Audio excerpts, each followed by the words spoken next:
নমস্কার বন্ধুরা, আজকে নিজের হাতে চালের গুঁড়ো তৈরি করে খুব সহজভাবে মালপোয়া পিঠার রেসিপি আপনাদের সঙ্গে শেয়ার করতে চলেছি। তাহলে আসুন দেখে নিই আমাদের আজকের রেসিপিটা। সবার প্রথমে আমি এখানে নিয়েছি এক বাটি নর্মাল আতপ চাল। এই চালগুলোকে আমি এখানে ওজন হিসাবে আছে 300 গ্রাম আতপ চাল।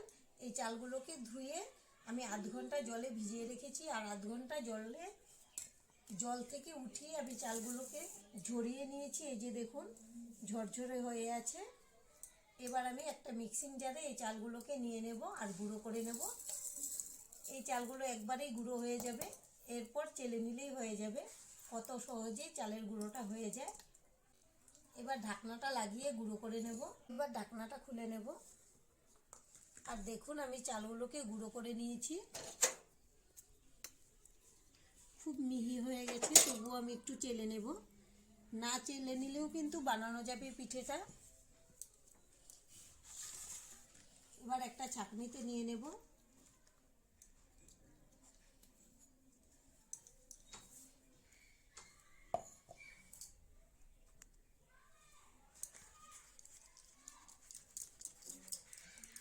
এই দেখুন কত সুন্দর করে চালগুলো পড়ে যাচ্ছে,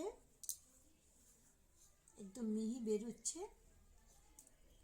আর এভাবে শুধু চালটা ধুয়ে জলটা ঝরিয়ে নিলেই কিন্তু শুকনো চালের গুঁড়োটা করে নিতে পারবেন। তাহলে আপনারা যে কোনো পিঠে নিজের হাতেই চালের গুঁড়োটা তৈরি করে বানিয়ে নিতে পারবেন।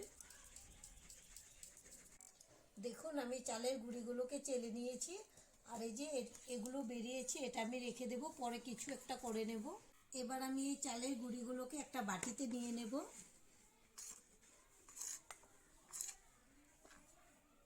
দেখুন আমি এক বাটি চালের গুঁড়ি নিয়ে নিলাম। এবার গ্যাসে একটা কড়াই বসিয়েছি, দিয়ে দেব সামান্য জল।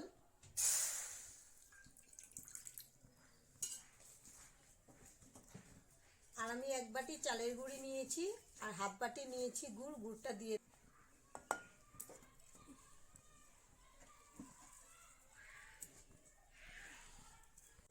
গুড়ের বাটিটা ধুয়েও জল দিয়ে দেব। এবার এই গুড়টাকে জাল করে নেব। আমি গুড়টাকে ভালো করে জাল করে নিয়ে এবার গ্যাসটাকে অফ করে দেব। আর এখানে একটা বাটিতে নিয়ে নিলাম ছাঁকনি। ছাঁকনির মধ্যে এরকম একটা সুতির কাপড়ের টুকরা দিয়ে দেব। এবার আমি গুড়ের রসটাকে এখানে ঢেলে দেব।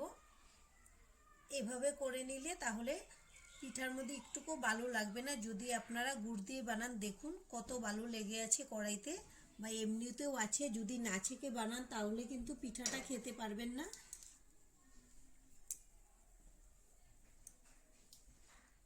এবার আমি গুড়ের রসটাকে ঠান্ডা করে নেব। গুড়ের জলটাকে ভালো করে ঠান্ডা করে নিয়েছি। এবার আমি এক বাটি চালের গুঁড়ি দিয়ে দেব এর মধ্যে।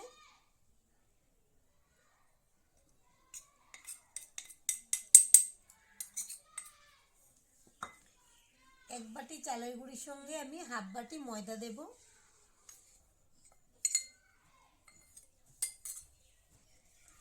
আর দিয়ে দেব স্বাদ অনুযায়ী লবণ। আর মিষ্টিটা আপনারা আপনাদের পছন্দ অনুযায়ী কমিয়ে বাড়িয়ে নেবেন। এবার আমি হ্যান্ড বিটার দিয়ে ভালো করে মিশিয়ে নেব। খুব ভালো করে ফেটিয়ে নিতে হবে, তাহলে কিন্তু পিঠেটা ফুলকো ফুলকো হবে। আমি ভালো করে মিশিয়ে নেব। এরপর যদি লাগে আমি জল মেশাবো। এবার দেখুন বন্ধুরা, আমি খুব ভালো করে ব্যাটারটাকে ফেটিয়ে নিয়েছি। আর ব্যাটারের ঘনত্বটা রেখেছি এরকম, আমি আলাদা করে জল মেশাইনি একটুকু। আর এদিকে গ্যাসে একটা কড়াই বসিয়েছি, দিয়েছি সাদা তেল। তেলটাকে ভালো করে গরম করে নিয়েছি। এবার আমি এক হাতা ব্যাটার নেব। তেলের মধ্যে দিয়ে দেব।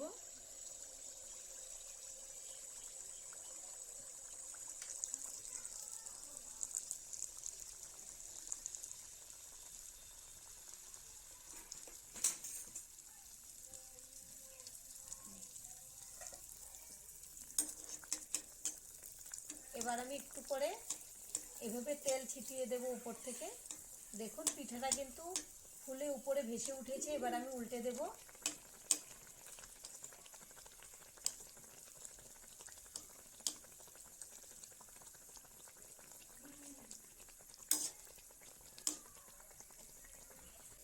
বন্ধুরা, আমাদের রেসিপি যদি ভালো লাগে একটা লাইক দিয়ে দেবেন। আপনাদের একটা লাইক আমাদেরকে অনেক উৎসাহ দেয় নতুন নতুন ভিডিও বানাতে।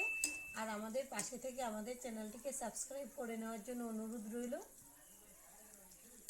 দেখুন, একটা পিঠা কিন্তু আমাদের ভাজা হয়ে গেছে, আর দেখতে পিঠাটা কত সুন্দর হয়েছে। এবার আমি একটা বাটিতে নামিয়ে নেব, আর এভাবেই আমি সবগুলো পিঠা ভেজে নেব। দেখুন বন্ধুরা, আমাদের পিঠাগুলো ভাজা হয়ে গেছে, আর দেখতে কত সুন্দর হয়েছে। চালের গুঁড়ি দিয়ে এরকম সুন্দর হয়, আর খেতেও কিন্তু খুব ভালো হয়। আর শুধুমাত্র এক বাটি চালের গুঁড়ি দিয়ে কতগুলো পিঠা হয়েছে। এভাবে আপনারা আপনাদের পরিবারের জন্য বানাবেন। এবার আমি একটা ভেঙে দেখাচ্ছি ভেতরটা কেমন হয়েছে। এই যে দেখুন, চালের গুঁড়ো দিয়ে বানালে কিন্তু এই যে ভেতরটা এরকম হবে, এমনিতে কিন্তু এত সুন্দর হয় না। এটা খেতেও কিন্তু ভীষণ সুস্বাদু হয়। এভাবে একবার বানিয়ে দেখুন, আশা করছি খুব ভালো লাগবে। আর আজকের ভিডিওটা এখানেই শেষ করছি। সবাই ভালো থাকবেন, সুস্থ থাকবেন। সম্পূর্ণ ভিডিও দেখার জন্য অসংখ্য ধন্যবাদ।